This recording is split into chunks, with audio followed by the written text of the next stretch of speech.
Hello friends, आप सभी का स्वागत है स्टडी कवर क्लासेस में। तो आज की इस वीडियो में हम लोग 16 मार्च यानी 16 मार्च का जो पेपर आपका हिंदी में क्वेश्चन आने वाले हैं उन सारे क्वेश्चन को यहाँ पे हम लोग कंप्लीट करने वाले हैं। ठीक, तो ये क्लास आपका लंबा हो सकता है, तो चलिए हम लोग यहाँ से अब शुरू करते हैं। सेट 1 है हमारा, जो है कि हिंदी का हम लोग लगभग 100 प्लस जो है सो MCQ टाइप क्वेश्चन यहाँ पे कंप्लीट करेंगे। ठीक, तो चलिए हम लोग क्वेश्चन नंबर 1 से स्टार्ट करते हैं। अगर यदि चैनल को सब्सक्राइब नहीं किए हैं तो चैनल को सब्सक्राइब कर लें और दोस्तों को भी शेयर करें ताकि सभी का हेल्प हो सके। ठीक, और हमारा सपोर्ट करें। चलिए हम लोग क्वेश्चन नंबर 1 से स्टार्ट करते हैं। चलिए, टोटल आपका यहाँ पे पहला सेट जो हम लोग करने वाले हैं इसमें 50 प्रश्न है। चलिए क्वेश्चन नंबर हम लोग यहाँ से शुरू करते हैं। निम्नलिखित गद्यांश को पढ़कर उससे प्रश्नों के सही विकल्प को चुने। ठीक, यहाँ पे क्या करना है, सारा विकल्प और फिर हमें इसको जो है सो पढ़कर आंसर करना है। ठीक, तो चलिए सबसे पहले हम लोग को इस पढ़ने का इसको शुरू करते हैं। अशोक बोल रहा है, ठीक, स्वतः आज 4 साल से यह युद्ध हो रहा है और कलिंग आज भी जीता नहीं जा सका है। तो इसको ध्यान से पढ़ना है आपको। दोनों ओर के लाखों आदमी मारे गए हैं, लाखों लोग घायल हुए हैं, पर हम आज भी असफल हैं। क्या होगा इसका परिणाम। नेक्स्ट, द्वारपाल जो बोल रहा है वो क्या बोल रहा है, सिर झुकाकर राजन संवाददाता आना चाहता है। अशोक बोलता है आने दो। ठीक, तो चलिए हम लोग क्वेश्चन नंबर यहाँ से करते हैं स्टार्ट को। फिर से संवाददाता बोलता है प्रवेश कर महाराज अशोक की जय हो, शुभ संवाद है, गुप्तचर समाचार लाया है, कलिंग के महाराज लड़ाई में मारे गए हैं। चलिए ये आपका हो गया पैसेज। ठीक, तो चलिए हम लोग यहाँ से शुरू करते हैं कि उपरोक्त पंक्ति के लेखक कौन है। तो इसका जो लेखक हो जाता है वो कौन है, तो हो जाता है बंशीधर श्रीवास्तव। ठीक, इसको आपको याद करके रखना है कि अगर यदि कहीं पे भी आए इस तरह से, इसका जो लेखक का नाम है क्या था आपका चैप्टर का, राम का परशुराम संवाद। इसका जो चैप्टर का आंसर जो हो जाएगा वो Banshidhar Srivastava ji, option number B answer सही बन जाएगा। 2 नंबर क्वेश्चन में बोलता है कि कौन आज भी जीता नहीं जा सका। तो युद्ध को जो है सो कौन अभी नहीं जीता है अभी तक, तो वो कलिंग हो जाएगा, ऑप्शन नंबर सी आंसर सही बन जाएगा। ठीक, चलिए अब हमारा नेक्स्ट 2 पार्ट में जो आपका लेटर टाइप का क्वेश्चन आता है उसका है कि कक्षा में प्रथम आने पर अपने पिता को लिखे गए इस पत्र में छूटे गए अंश को भरिए जो प्रश्न संख्या 3, 4, 5 के रूप में बॉक्स में क्रमांकित है। ठीक, यानी इसको हमको फिल करना है। यहाँ पे लेटर के अंदर क्या क्या शब्द जो है गायब, उस सबको हम यहाँ पे कंप्लीट करेंगे। तो चलिए 3 नंबर में है, सबसे पहले है पूजी पिताजी, उसके बाद 3 नंबर में क्या भराएगा। तो चलिए हम लोग ऑप्शन को यहाँ पे एक एक करके चूज करेंगे। ऑप्शन में है 1 नंबर,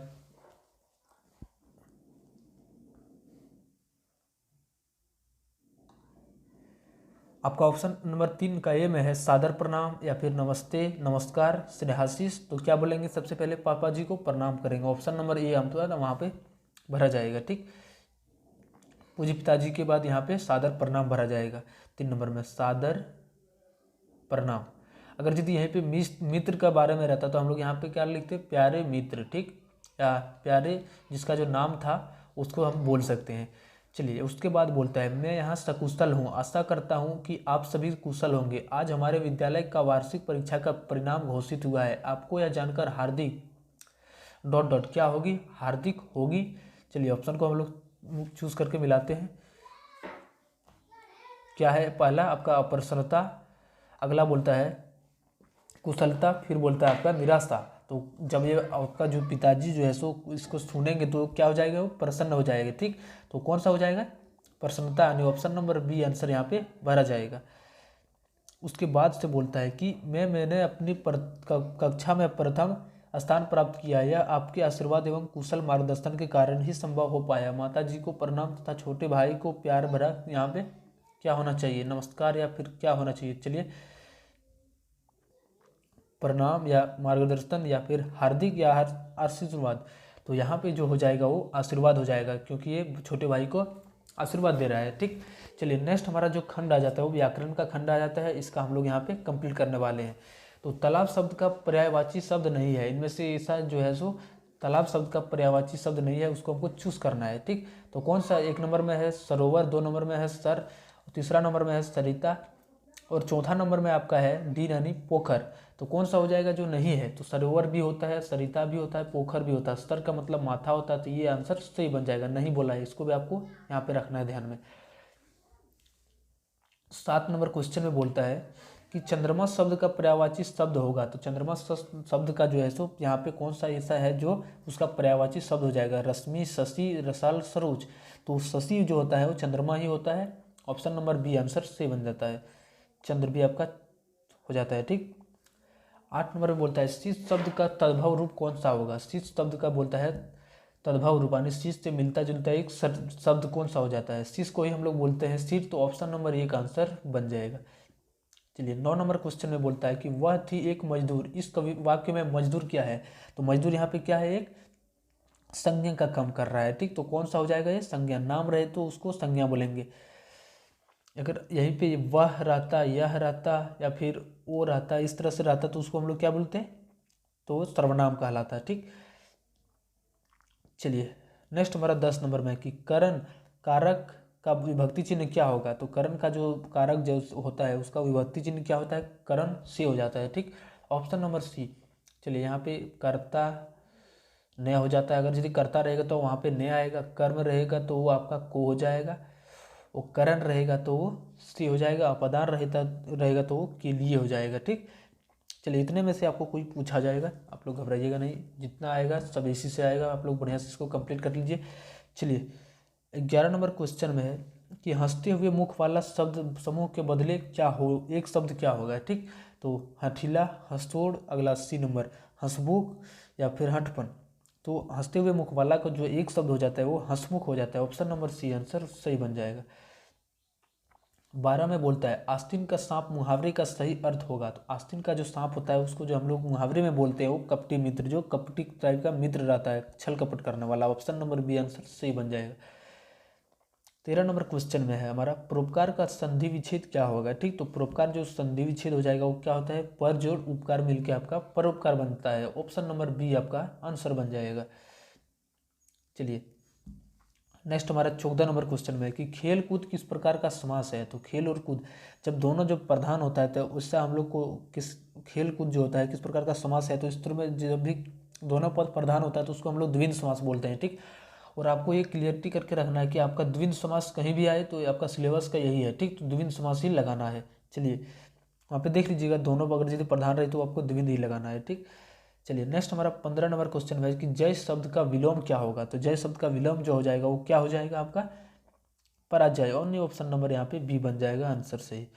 16 नंबर क्वेश्चन में बोलता है कवि शब्द का स्त्रीलिंग रूप क्या होता है। ठीक, तो कवित्री, कवियत्री, कवियत्री या फिर कवियत्री। तो देखिए यहाँ पे सारा जो लिखा हुआ है एक राइट ऑप्शन सही लिखा है, लेकिन यहाँ पे वर्ड मीनिंग में क्या क्या है गलती कर दिया है। ठीक, ये आपका कट जाएगा, ये भी नहीं होगा, कवियत्री ये भी नहीं होगा, ये आपका हर्षई से होकर दीर्घई तक जाता है, ऑप्शन नंबर डी आंसर सही बन जाएगा। ठीक, चलिए 17 नंबर का क्वेश्चन करते हैं। मैं भी बहुत भयभीत था, इस वाक्य में प्रविशेषण क्या होगा। तो प्रविशेषण यानी भयभीत के जो पहले लगा हुआ है, इस सब बहुत, जरा, कम, ये सब जो होता है प्रविशेषण कहलाता है। तो यहाँ पे क्या है, बहुत है, तो ये आपका जो है सो प्रविशेषण यानी सी नंबर आंसर सही आंसर बन जाएगा। चलिए 18 नंबर क्वेश्चन में है उपवन शब्द में कौन सा उपसर्ग प्रयुक्त होगा। तो उपवन यानी उपसर्ग का मतलब पहले जो यूज हुआ है, उप जोड़ क्या बल के मिला है, उप जोड़ वन मिल के बना हुआ है। ठीक, तो इसका जो है सो पहले वाला हम लोग क्या बोलते हैं, इसको उपसर्ग बोलते हैं, और जो बाद में आता है उसको हम लोग प्रत्यय बोलते हैं। ठीक, तो यहाँ उपसर्ग का बात बोला है तो उप हो जाएगा, तो ऑप्शन नंबर कितना में है, तो सी नंबर ऑप्शन में है, तो सी नंबर आंसर सही हो जाएगा। अब 19 नंबर क्वेश्चन में है कि उपकार शब्द में किस उपसर्ग के संयोग से परोपकार शब्द बना है। देखिए उपकार शब्द में ठीक किसके लगने से जो है सो परोपकार बन गया, परा लगने पर या पर लगने पर या फिर पर उपकार लगने पर या फिर परस। तो देखिए पर जोड़ उपकार मिलके आपका जो है सो परोपकार बनाता है, ऑप्शन नंबर सी आपका बी नंबर आपका आंसर हो जाएगा। ठीक, पर जोड़ उपकार।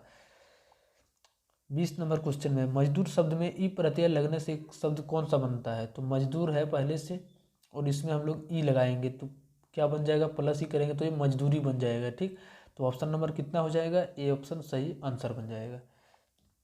चलिए अब पाठ्य पुस्तक से हमारा जो है सो 30 क्वेश्चन है, तो इसको हम लोग यहाँ पे कंप्लीट करते हैं। बोलता है किस नंबर, पुष्प की अभिलाषा कविता में पुष्प किसके प्रति समर्पित है। मातृभूमि और वीर, किसान, देवी देवता और सुरबाला। तो इन तीनों पर ही जो है सो पुष्प क्या होता है, नहीं चढ़ना चाहता है। कहाँ पे, तो मातृभूमि और वीर, ऑप्शन नंबर ये आंसर सही बन जाएगा।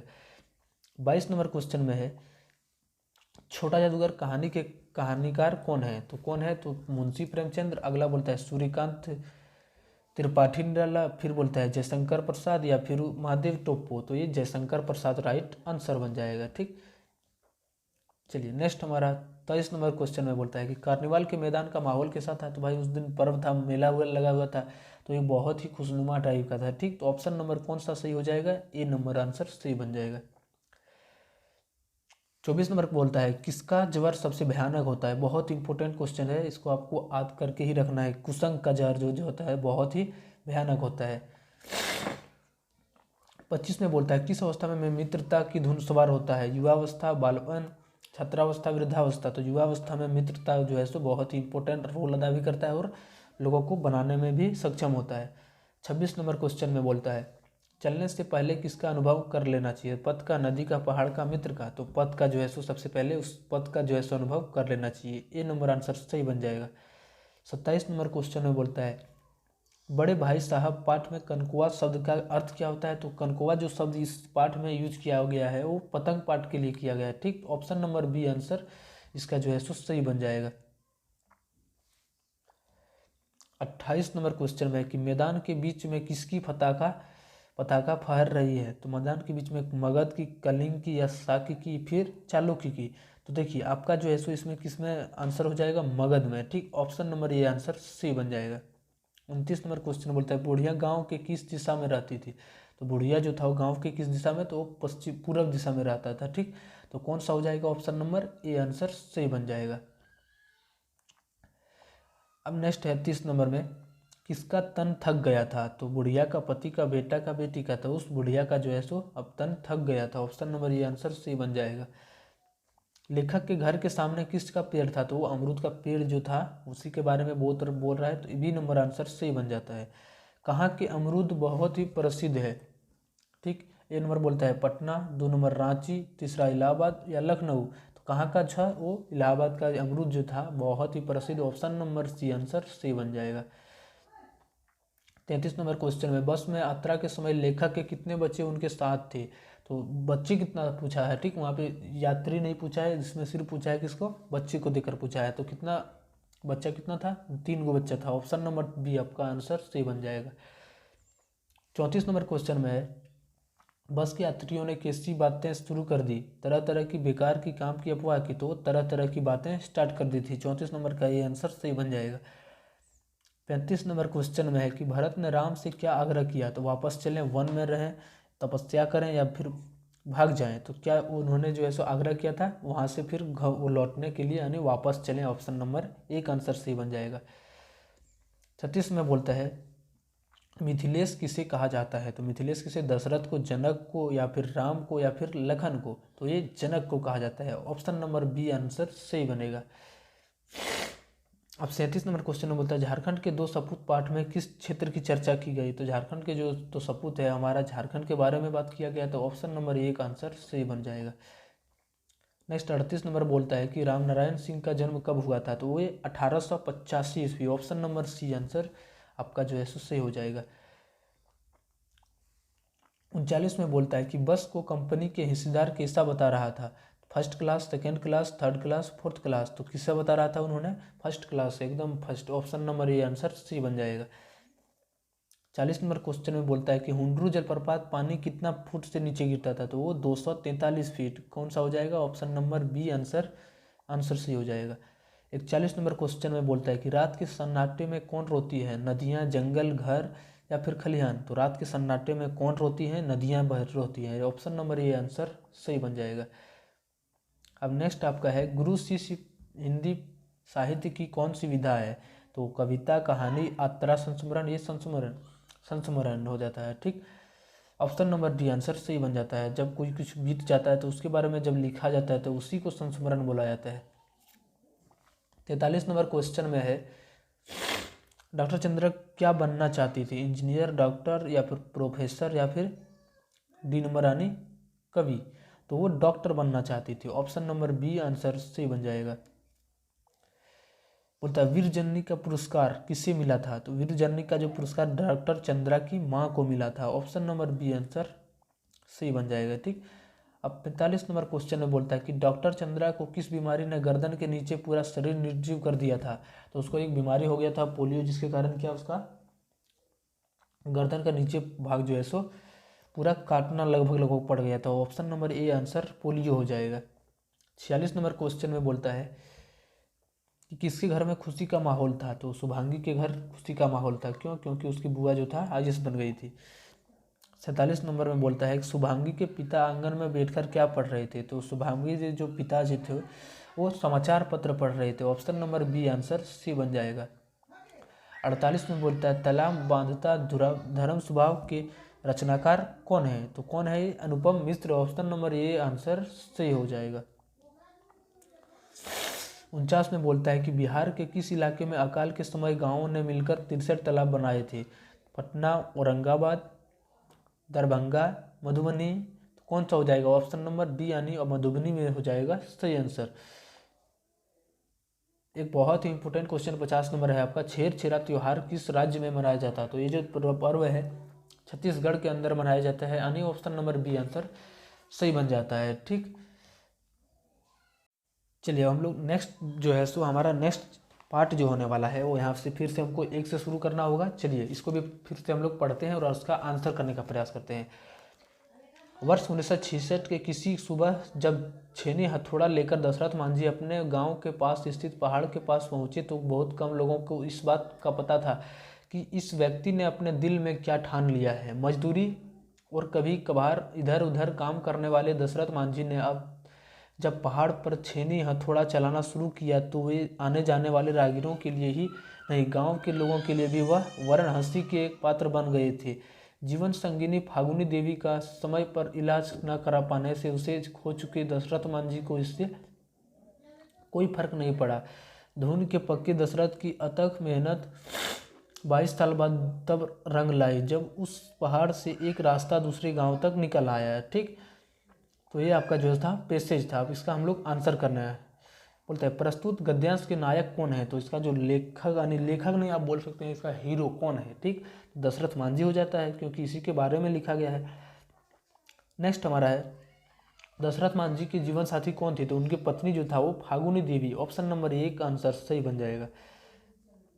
चलिए नेक्स्ट हमारा है कि दशरथ मांझी को मेहनत कितने साल बाद रंग लाए। तो वो कितने साल के बाद? 12 साल के बाद ना, कितना था फिर से एक बार हम लोग देख लेते हैं यहाँ पे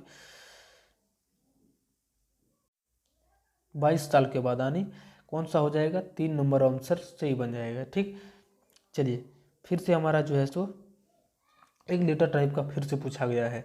वही प्रथम आने पर अपने पिता को लिखा गए इस पत्र में छूटे हुए अंश को भरिए जो प्रश्न संख्या 4, 5, 6 में रूप में बॉक्स में क्रमांकित है। ठीक, तो चलिए सबसे पहले अगर यदि पिताजी को लिख रहे हैं तो पूज्य पिताजी के बाद कौन सा आ जाएगा? वो सादर प्रणाम, यानी 4 नंबर में हो जाएगा आपका सादर प्रणाम। अब उसके बाद बोलते हैं मैं यहाँ सकुशल है, आशा है कि आप सभी कुशल होंगे। आज हमारे विद्यालय का वार्षिक परीक्षा परिणाम घोषित हुआ है। आपको यह जानकर हार्दिक क्या होना चाहिए? तो खुशी होना चाहिए, यानी प्रसन्नता, यानी ऑप्शन नंबर 2 आंसर यहाँ पे हो जाएगा। मैंने अपनी कक्षा में प्रथम स्थान प्राप्त किया है, यह आपके आशीर्वाद एवं कुशल मार्गदर्शन के कारण ही संभव हो पाया है। माता जी को प्रणाम तथा छोटे भाई को प्यार भरा क्या आशीर्वाद हो जाएगा। ठीक, तो कहाँ पे है? ऑप्शन नंबर 4 यहाँ पे भरा जाएगा।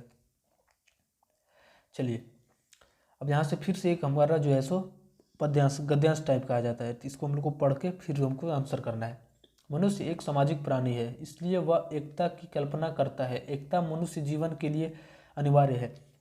परिवार को सुखी बनाने के लिए लोगों में एकता चाहिए। समाज को खुशहाल करने के लिए सभी जातियों, संप्रदायों और वर्गों में एकता चाहिए और देश को आज़ाद बनाने रखने के लिए देशवासियों में एकता चाहिए। इस प्रकार समाज और देश को हर तरह से सुखी और भरा पूरा बनाए रखने के लिए सभी लोगों में एकता आवश्यक है। एकता न होने पर जीवन के सभी अंग टूटकर बिखर जाते हैं। चलिए ये हमारा था गद्यांश। अब इसके हमको आंसर करना है। मनुष्य कैसा प्राणी है? तो मनुष्य एक कैसा है? सामाजिक प्राणी है। आपको मिला लेना है, यहाँ पे है शुरू में ही ऑप्शन में। ठीक, इस तरह से मिला करके लिखना है, सामाजिक प्राणी है। 1 नंबर आंसर सही बन जाएगा। ठीक, चलिए उसके बाद बोलता है कि इस गद्यांश का जो एक शीर्षक होना चाहिए वो क्या होना चाहिए? विभिन्नता में एकता, फिर विभिन्नता में एकता, एकता का महत्व, या फिर विभिन्नता में एकता, विविधता। तो ये कौन सा हो जाना चाहिए? हानि।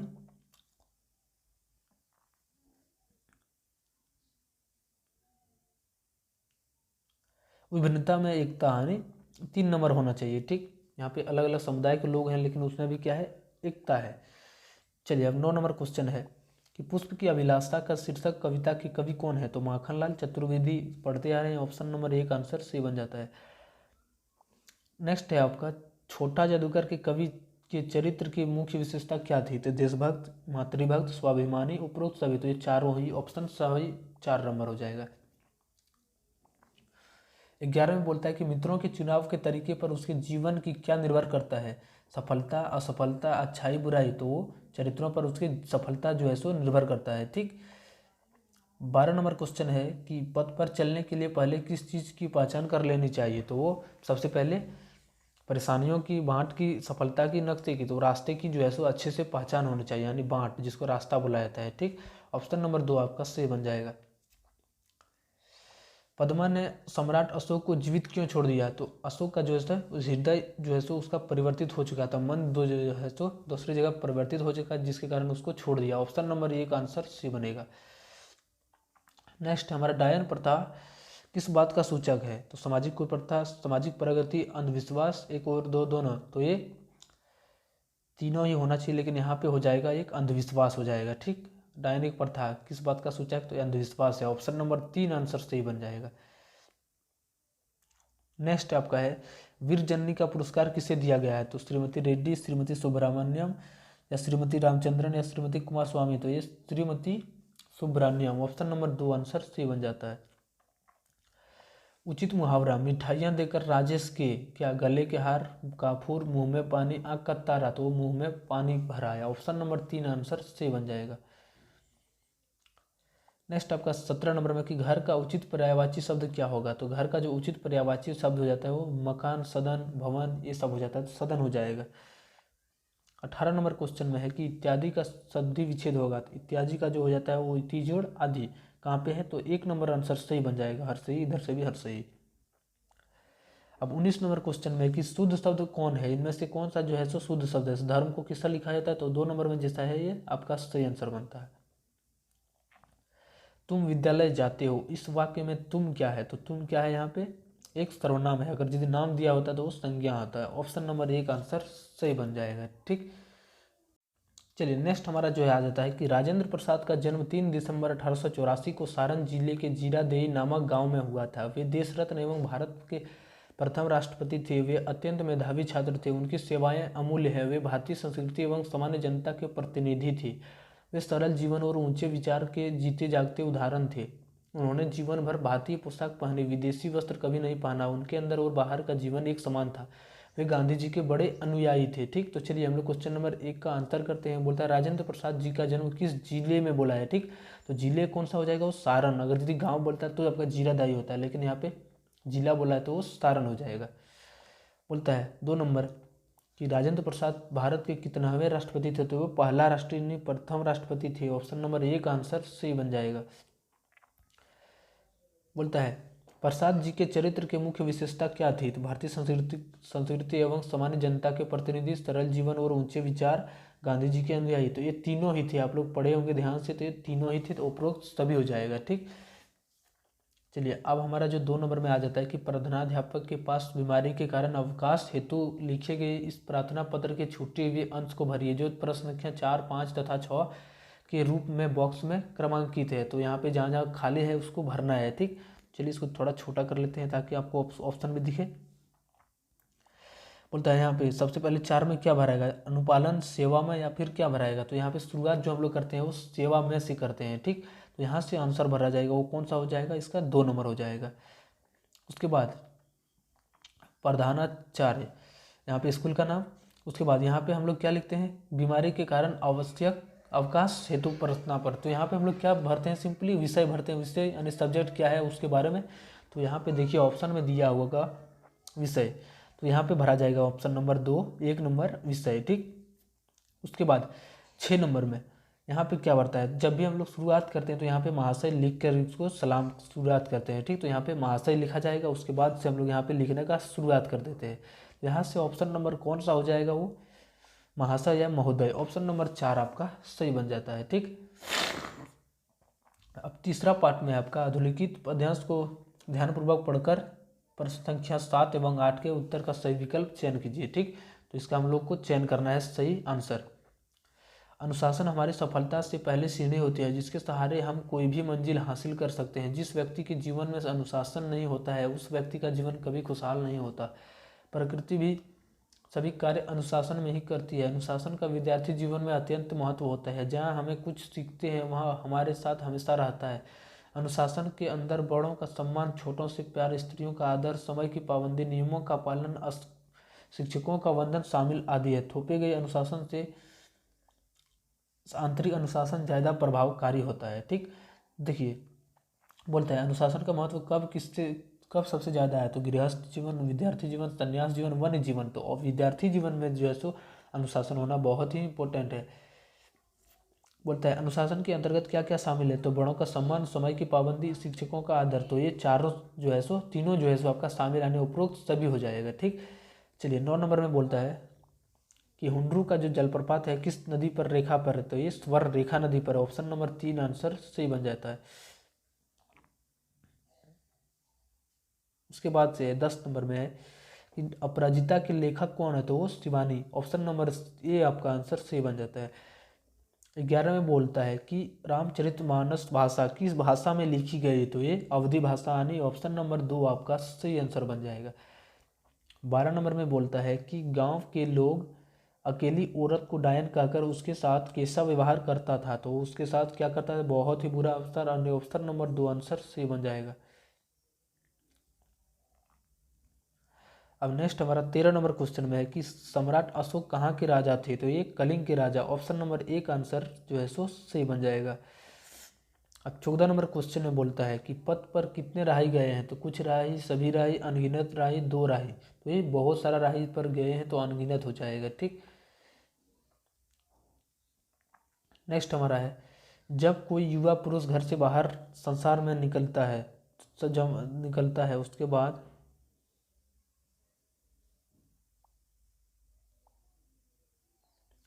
निकलकर बाहरी संसार में अपनी स्थिति जमाता है तब उसे क्या चुनने में कठिनाई होती है, तो वो मित्र जो है सो ऑप्शन नंबर 2 आंसर सही बनेगा। अब नेक्स्ट हमारा 16 नंबर में है कि लोहा लेना मुहावरे का सही अर्थ होता है, तो लोहा लेना का जो मुहावरे का अर्थ हो जाता है वो मुकाबला करना। लोहा लेना नहीं, मुकाबला करना। ऑप्शन नंबर 1 आपका आंसर सही हो जाएगा। बोलता है 17 नंबर में कि देव का पर्यायवाची शब्द क्या है, तो मित्र, गिरी, ईश्वर, कनक। तो ईश्वर हो जाता है पर्यायवाची शब्द। ठीक, बोलता है महान शब्द का विशेष्य होगा, तो महान के साथ हम जब किसी यहाँ पे शब्द को जोड़ेंगे तो वो कौन सुटेबल होगा, महान लड़की, महान मिठाई, महान देश या महान कलम। तो महान देश यानी ऑप्शन नंबर 3 आपका आंसर सही बन जाएगा। बोलता है कोमल शब्द का विलोम होगा, तो कोमल का मतलब बहुत ही मधुर यानी बहुत इजी टाइप का, तो उसका जो हो जाएगा कठोर हो जाएगा, यानी ऑप्शन नंबर आपका 2 जो है सो सही आंसर हो जाएगा। अब नेक्स्ट हमारा है जो सदा सत्य बोलता है उसे एक शब्द में क्या कहते हैं। ठीक, जो सदा सत्य बोलता है उसे एक शब्द में क्या कहते हैं, तो हम लोग उसको कहते हैं वक्ता, सत्यार्थ, वाचाल या सत्यवादी। तो ये सत्यवादी कहलाता है। ऑप्शन नंबर 4 आपका जो है सो सही आंसर बन जाएगा। ठीक, तो आज के इस मैराथन क्लास को हम लोग यहीं पे एंड करते हैं। अगर यदि आप लोगों का इसमें भर के सपोर्ट रहा तो आप लोगों के लिए साइंस, हिंदी हो गया आपका, और जो है सो हम लोग प्रैक्टिस इसका स्टेट को कंप्लीट करवाने वाले हैं। ठीक, अगर यदि आप लोगों का सपोर्ट रहा तो जरूर उसको भी पूरा कंप्लीट करेंगे। अगला सब्जेक्ट आपका जो है सो साइंस का होने वाला है। चलिए अपने दोस्तों को शेयर करो, चैनल को अगर यदि सब्सक्राइब नहीं किए तो चैनल को सब्सक्राइब करो, सपोर्ट करो। ठीक, चलिए मिलते हैं नेक्स्ट वीडियो में। जय हिंद।